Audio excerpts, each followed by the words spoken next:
The massive doors of the Galactic Council chamber opened with a soft hiss.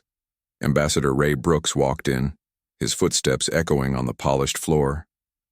Behind him, Captain Lisa Morgan carried a data device that held humanity's most ambitious plan yet. The chamber was huge, big enough to hold thousands. Beings from across the galaxy filled the seats. Some floated in special atmosphere bubbles. Others stood on multiple legs. A few existed as pure energy, contained in special fields. Each species had its own section, designed for their unique needs. Ray took his place at the speaker's platform. The human section was small compared to others. Earth had only joined the Galactic Council 50 years ago. They were still the new kids on the block. Honored members of the Galactic Council, Ray began. His voice was steady, but Lisa noticed his hands shaking slightly. Humanity comes before you today with a proposal that will change the galaxy forever. The translator systems hummed, converting his words into hundreds of alien languages. Some species heard clicks and whistles. Others felt vibrations or saw color patterns. The diversity of life in the galaxy never stopped amazing Lisa. Ray activated the holographic display. A giant image appeared in the center of the chamber. It showed a massive ring-shaped structure surrounded by smaller support stations. "This is the Infinity Gate," Ray announced. "A device that will create artificial wormholes. With this technology, we can travel instantly between star systems. No more years-long journeys. No more isolation between worlds." The chamber fell silent. Then slowly the silence broke. The Zephyrian representative stood up. His blue-scaled body towered 9 feet tall. When he spoke, his voice sounded like grinding rocks. "Ambassador Brooks, the physics you describe are impossible. The energy required would consume entire stars. The quantum calculations alone would take millennia to solve." Other voices joined in. The crystalline beings from Altair pulsed with dismissive colors. The hive-mind insects from Betelgeuse buzzed in unison, their translator rendering it as laughter. Even the usually polite Centaurians, humanity's closest allies, shifted uncomfortably in their seats. "The mathematics are flawed," declared a gaseous being from the Orion Nebula. "Space-time cannot be manipulated in this manner. We have studied this for 10,000 years. Ray held up his hand. "With respect, humanity has a different approach. We've analyzed your research. We believe we've found a new method." The laughter grew louder. The Zeronian ambassador, whose species had achieved spaceflight when humans were still living in caves, floated forward. His tentacles waved in what Lisa recognized as condescension. "Young species," the Zeronian said, "your enthusiasm is admirable. But there are limits to what physics allows. Every advanced civilization has dreamed of instant travel. None have succeeded. It violates the fundamental laws of the universe." Lisa stepped forward. "Humanity once thought flying was impossible. We thought reaching space was impossible. We thought faster-than-light travel was impossible. Yet here, we are standing in a chamber with beings from across the galaxy." A ripple of amusement passed through the alien delegates. The Rigelian representative, a being of pure thought inhabiting a mechanical shell, spoke with artificial vocal cords. Those achievements were impressive for a young species. But this is different. This is not merely difficult. It is impossible. Ray activated another display. It showed complex equations and diagrams. "Our scientists have been working on quantum field harmonics. We've discovered patterns in space-time that others missed, patterns that suggest wormholes can be artificially sustained." The Vortanian delegate, a creature that looked like a giant praying mantis made of metal, clicked its mandibles. "Show us your test results." Ray hesitated.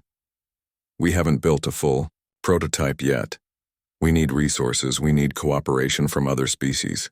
That's why we're here." The laughter returned, louder this time. Lisa felt her cheeks burn with embarrassment and anger.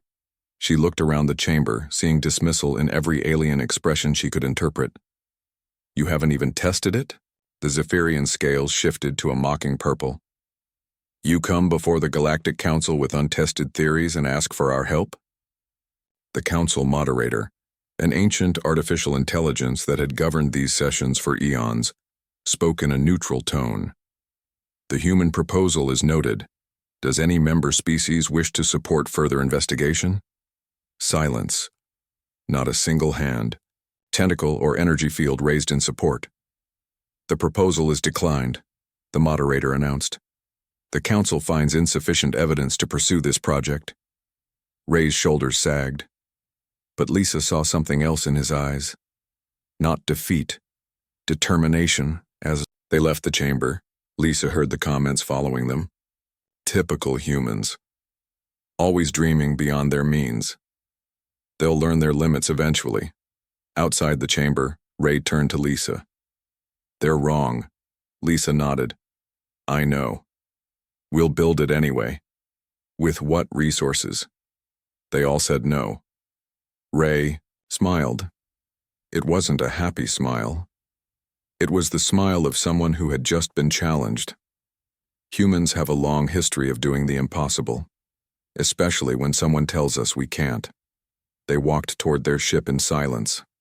Lisa thought about all the times humanity had faced impossible odds. The space race, the colony ships, the first FTL drive. Each time someone had said it couldn't be done. Sir, Lisa said as they reached their ship, my grandfather was an engineer on the first Mars colony. Everyone said humans couldn't survive there. Too hostile, too far, too expensive. And he used to say that impossible was just another word for nobody's done it yet. Ray laughed. Your grandfather was a wise man. Contact Earth. Tell them to start gathering our best minds. If the galaxy won't help us, we'll do it ourselves. As their ship left the council station, Lisa looked back at the massive structure. Inside, aliens were probably still laughing at humanity's ridiculous proposal. Let them laugh, she thought. Humans had been laughed at before. Back on Earth, the news spread quickly. The rejection stung, but it also ignited something in the human spirit. That stubborn, defiant spark that had driven them from caves to stars.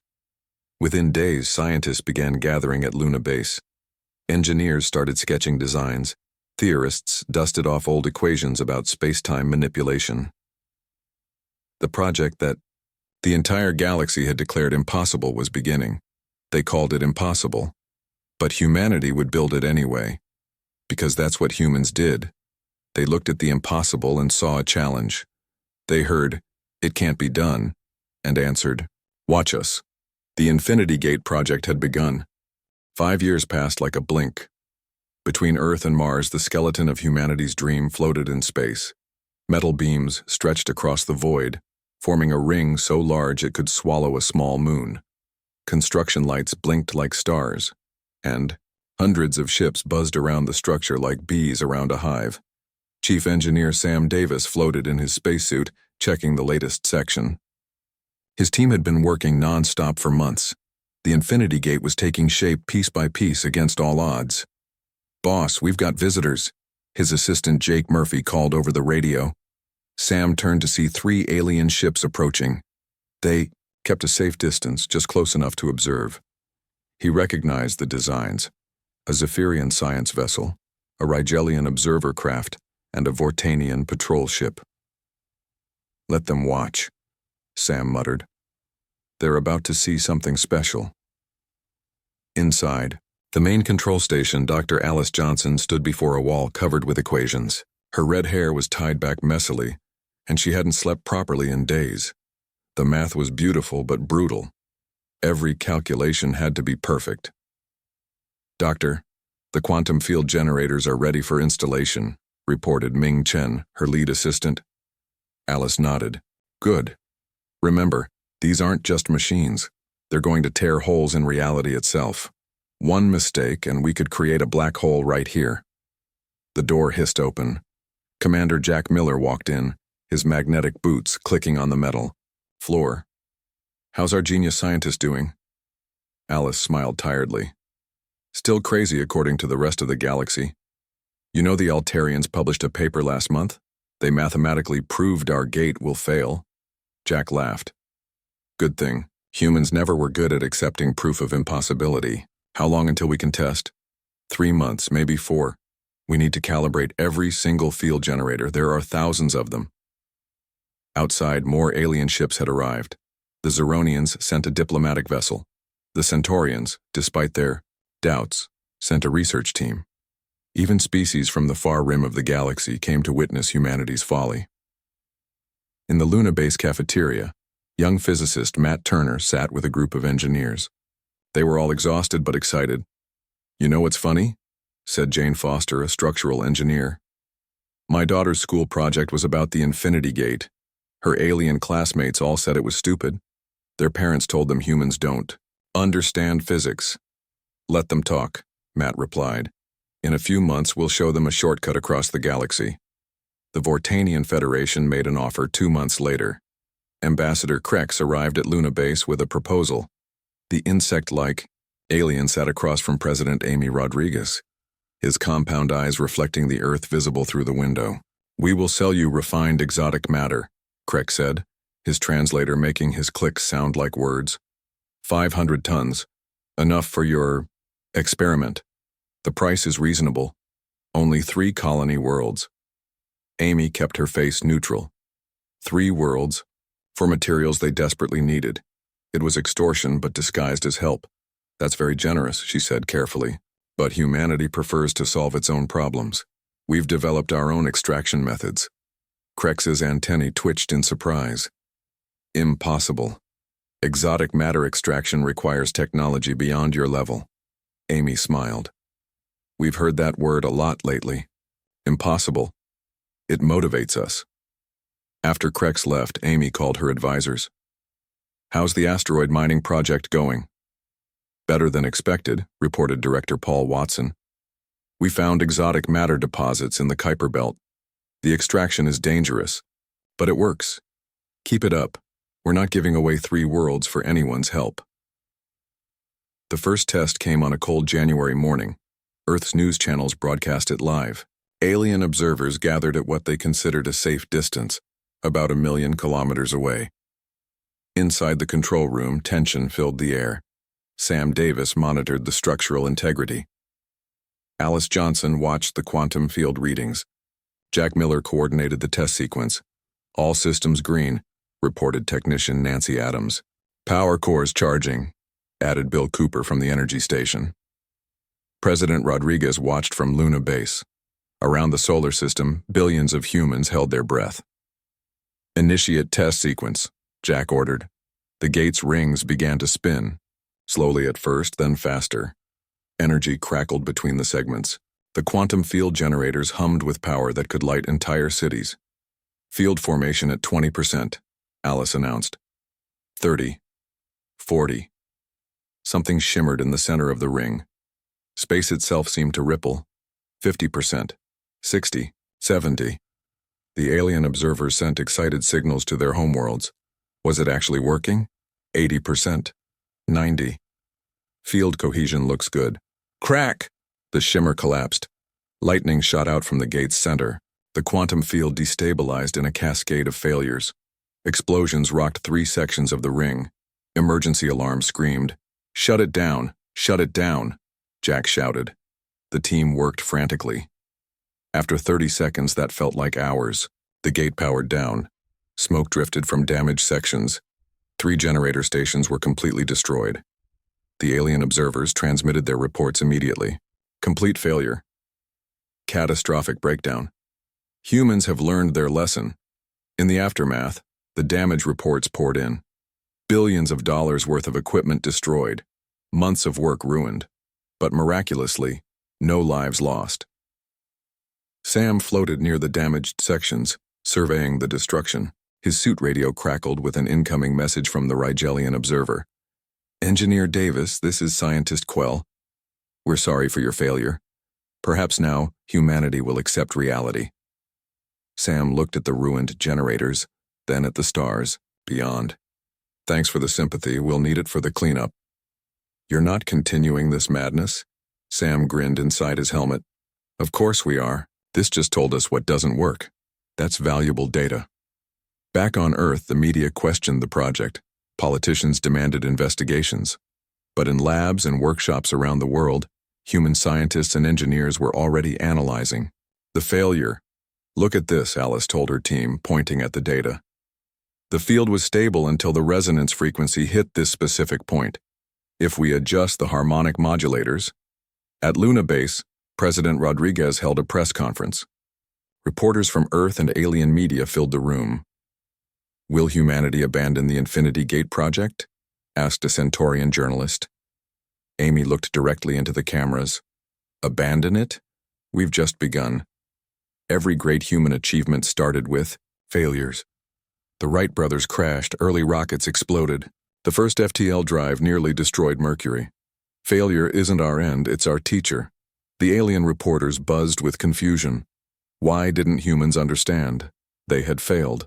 The galaxy's greatest minds had predicted this, but in the workshops of Luna Base, repairs had already begun. New designs were being drawn. Fresh calculations filled computer screens. They called it impossible. They said it would never work.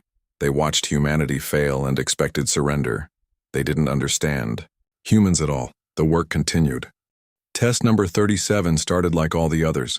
Hope mixed with fear. Dreams balanced against reality. But this time, something was different. This time, it went wrong, in the worst way possible. The morning began normally at Luna Base. Coffee cups floated in the zero-gravity sections. Engineers checked their calculations one more time. The test was scheduled for noon Earth time. Dr. Alice Johnson hadn't left her lab in 2 days. Her eyes were red from staring at screens.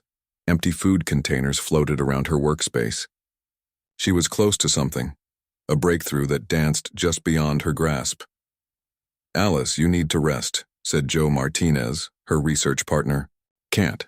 The quantum harmonics are almost perfect. Just one more variable to adjust. In the Gates Control Center, Commander Jack Miller reviewed the safety protocols with his team. After 36 failures, they had learned to prepare for anything. Emergency. Teams, report status, Jack called out. Medical standing by, replied Dr. Helen Park. Rescue shuttles ready, added pilot Tony Garcia. Containment systems online, reported engineer Pete Williams. Pete Williams was young, only 28. He had joined the project straight from MIT. His wife, Carol Baker, worked in the antimatter lab. They had met on the project, fallen in love. Among the stars, married in the shadow of humanity's greatest dream. Doug Chen, the third member of their containment team, checked his instruments. Antimatter chambers stable, all readings normal. The alien observers had grown over the months.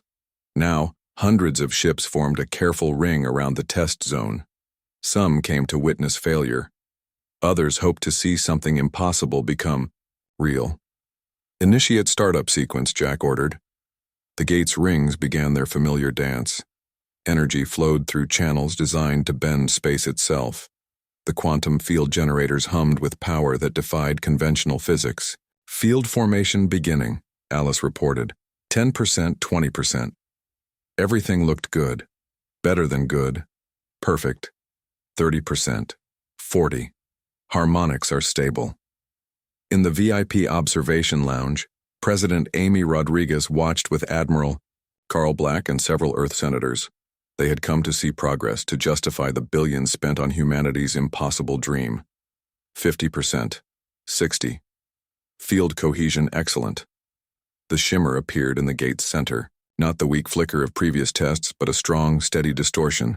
Space was bending. 70%. 80%. My God, it's working. Then Pete Williams saw it. A tiny fluctuation in containment chamber 3. Just a spike, barely noticeable. But antimatter didn't forgive small mistakes. Sir, I'm reading an anomaly in... The explosion cut off his words. Containment chamber 3 ruptured. Antimatter met matter in the most violent reaction physics allows. The blast wave hit the quantum field just as it reached critical formation. Reality screamed. The gate structure twisted. Metal designed to withstand meteor impacts bent like paper. The quantum field, instead of collapsing cleanly, tore outward in a spiral of destruction. Pete Williams didn't hesitate. He pushed Carol behind a blast shield and ran toward the manual. Controls. The automatic systems were failing. Someone had to shut down the antimatter flow before the entire gate exploded. "Pete, no!" Carol screamed. Doug Chen saw what Pete was doing. Without a word, he ran to help. They reached the manual overrides together. 4 hands worked the controls, fighting to close valves that were never meant to be operated during an active reaction. "Almost there," Doug shouted over the roar of escaping energy. They succeeded. The antimatter flow stopped. The chain reaction halted. But the price was absolute. The final blast caught all 3 of them, Pete, Doug, and Carol, who had left the shelter to help. When the chaos ended, silence filled the void. Half the gate hung twisted in space. 3 heroes floated lifeless among the stars. The alien observers transmitted their reports home. Catastrophic failure, multiple casualties. Humans have finally learned the cost of impossibility. Jack Miller stared at the devastation. His hand shook as he removed his headset. Alice Johnson collapsed in her chair, tears floating away in the zero gravity. President Rodriguez stood in shocked silence. The funerals were held on Earth. 3 flags draped 3 coffins. The world mourned 3 heroes who died reaching for the stars. A week later, the Galactic Council sent a delegation. Ambassador Krex led them, along with representatives from the major species. They found President Rodriguez in her office, studying damage reports. President Rodriguez, the Zeronian ambassador, began, his tentacles arranged in what passed for sympathy. "We come to offer condolences. Your people died bravely, but perhaps now humanity will accept its limitations." Rodriguez looked up. Her eyes were tired but fierce. "You think we should quit?" "The physics are clear," said the Zephyrian representative. "Your own tests prove it. Too dangerous, too unstable.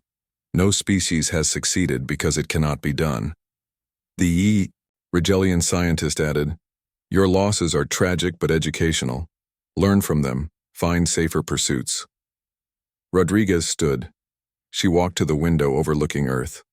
"Do you know what Pete Williams said to his wife the night before he died?"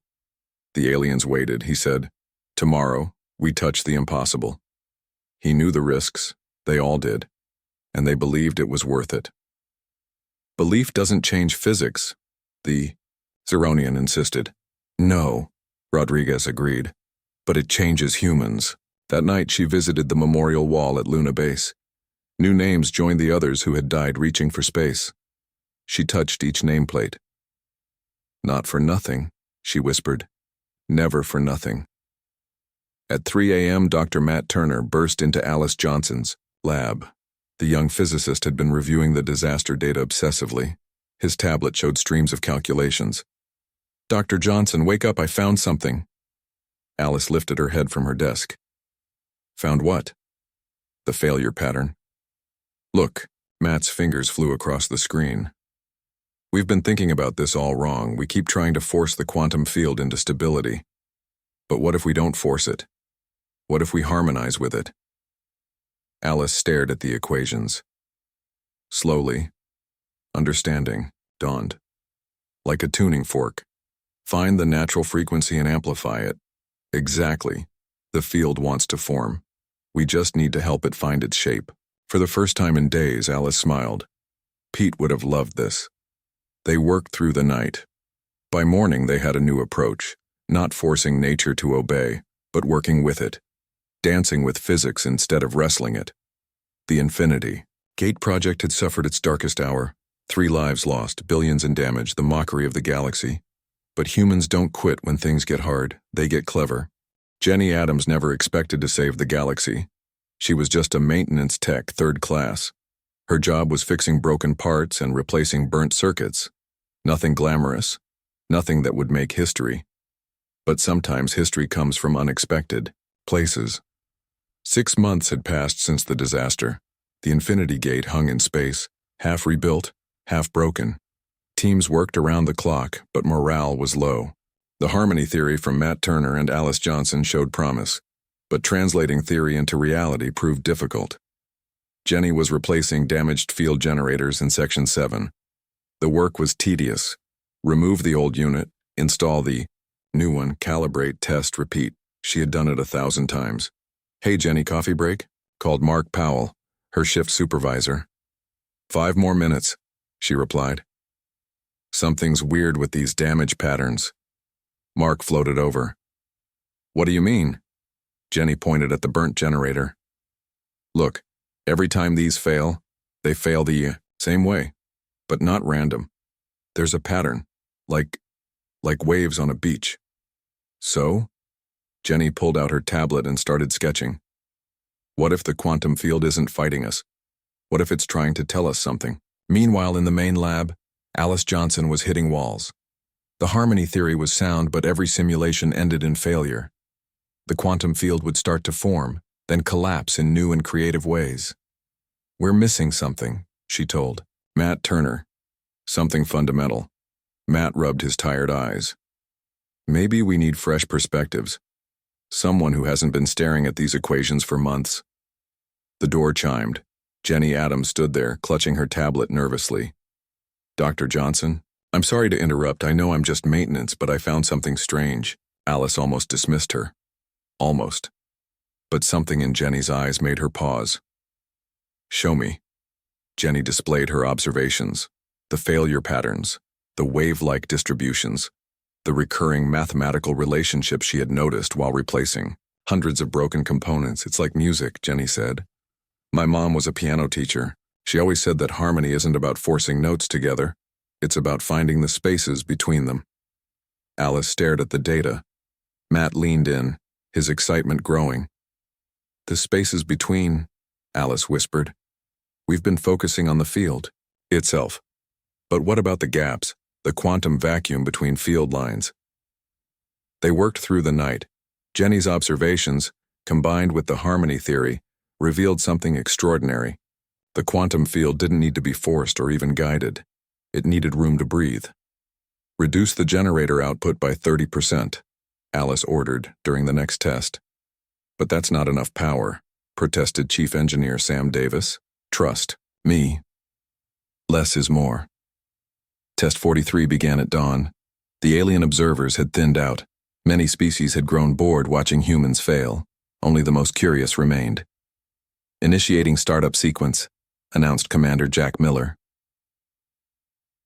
The rings spun up, energy flowed, but this time, it felt different, smoother, like a river finding its natural course.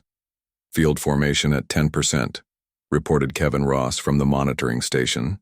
20, 30. The readings were lower than before, but more stable. The quantum field wasn't being forced into existence. It was being invited. 40%, 50. Harmonics are beautiful." In the center of the gate, space began to shimmer.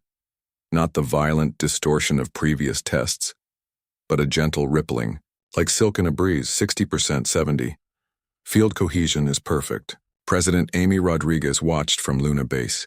Her hands gripped the railing. Around Earth, around Mars, humans held their breath. 80%, 90. Field is self-sustaining. The shimmer solidified. Stars appeared in the gate's center, but not the stars visible from their location. These were different stars seen from a different place. "We have stable wormhole formation," Alice shouted. "Scanning the other side. Coordinates match Proxima Centauri."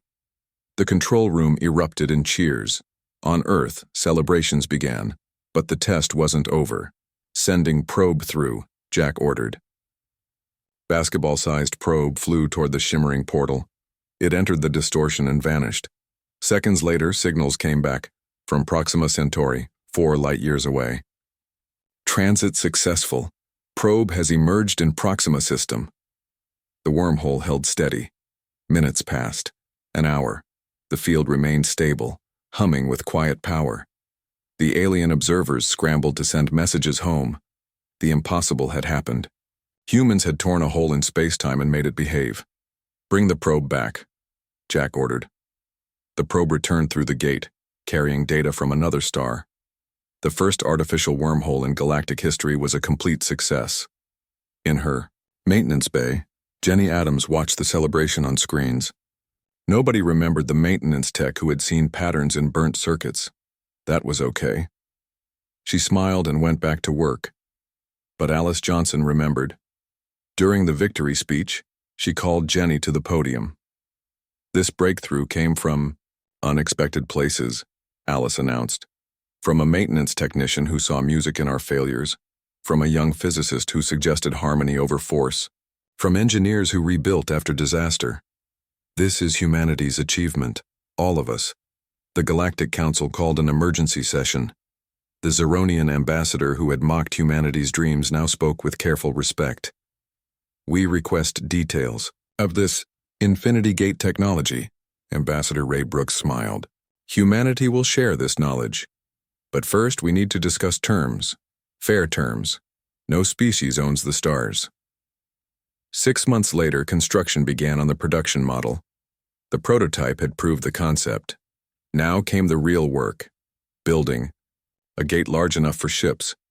Captain Tony Garcia was selected to pilot the first manned flight. As he prepared his crew, he visited the memorial wall. He touched the names of Pete Williams, Carol Baker, and Doug Chen. We did it, he whispered. Your sacrifice opened the stars. The galaxy watched in amazement as humans built their impossible dream. Some species offered help now. Real help, not exploitation. The Centaurians provided advanced materials. The Progelians shared their computational systems. But the breakthrough had been human. The stubborn refusal to accept impossibility. The ability to find harmony where others saw only chaos. The courage to try again after failure and loss. They called it impossible. But humanity built it anyway, and the galaxy would never be the same. 6 months later, humanity's first colony ship approached the completed Infinity Gate. The Pioneer carried 500 humans and 50 alien exchange personnel. This was the moment everyone had waited for. Captain Sarah Mitchell stood on the bridge, watching the massive ring float before them. The gate was beautiful, a perfect circle of metal and energy, large enough to swallow their ship whole. Final systems check, she ordered. Her crew worked with quiet efficiency. No jokes today, no casual chatter. History was watching. In the gate, control center, Chief Engineer Sam Davis monitored every reading. Dr. Alice Johnson stood beside him, her hands steady on the quantum controls. They had run hundreds of tests with probes and cargo ships, but this was different. This carried living beings. Pioneer, you are cleared for approach, Sam announced. The Galactic Council had called another emergency session. Representatives from every major species gathered in the same chamber where they had laughed at humanity 5 years ago. The mood was very different now. Ambassador Ray Brooks noticed the Zephyrian representative sitting in the front row. The same being who had called the physics impossible now leaned forward with intense interest. The Zeronian ambassador floated to the speaking platform. His tentacles moved in patterns of respect, a gesture humans had never seen before. The galaxy watches with anticipation, the Zeronian said. Humanity has achieved what we deemed impossible. We wish to discuss access to this technology. Ray smiled. Humanity has always believed in sharing knowledge. But let's watch the first transit together, shall we? On the Pioneer's bridge, Captain Mitchell received final clearance.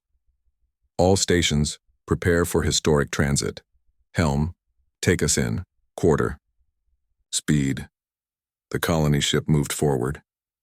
Around Earth, around Mars, across the galaxy, billions watched. Some prayed. Some held their breath. Some still expected failure. The gate's energy field shimmered like water. The Pioneer's nose touched the barrier and disappeared. The ship slid smoothly into the wormhole, reality bending around it. For 3 seconds, the Pioneer existed between stars. Then it emerged in the Proxima system, 4 light-years from home. The journey that should have taken years had happened in heartbeats. Transit complete, Captain Mitchell announced. We have arrived at Proxima Centauri. The control centers erupted, in cheers. On Earth, people danced in the streets. But in the Galactic Council chamber, there was stunned silence. The Altarian crystals pulsed rapidly, their version of applause. The Rigelian representative's mechanical form actually stood up, something they rarely did.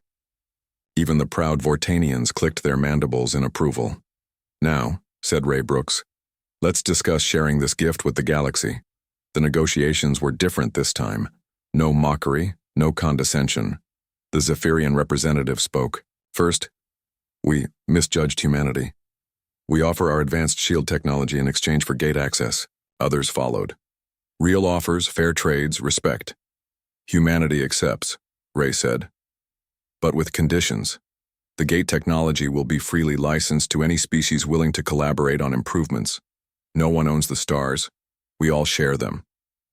The crystalline Altarians pulsed in confusion. "You would give this away? After the cost? After the sacrifices?" Dr. Alice Johnson stepped forward. She had been invited to represent the science team. 27 humans died making this dream reality," she said. "They didn't sacrifice themselves so humanity could profit. They died so the entire galaxy could step forward together."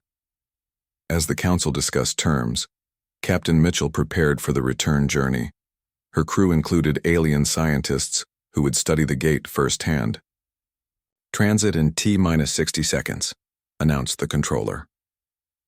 Around the galaxy, beings watched humanity's triumph. The species they had dismissed as dreamers had changed everything. They called it impossible, Captain Mitchell said over the open channel. "But we built it anyway. That's what humans do." The Pioneer entered the gate and returned to Earth space instantly. The impossible was now routine. In the Galactic Council chambers, the Zeronian ambassador began the slow clap of respect. Others joined in, clicks, pulses, vibrations, sounds, creating a symphony of appreciation. Humanity had done the impossible. Again. And they shared it with everyone. 5 years later, infinity gates connected the major systems. Above each gate, memorials honored the humans who died making it possible, and at the bottom of each memorial, the words that had become humanity's gift to the galaxy. They said it couldn't be done. We did it anyway.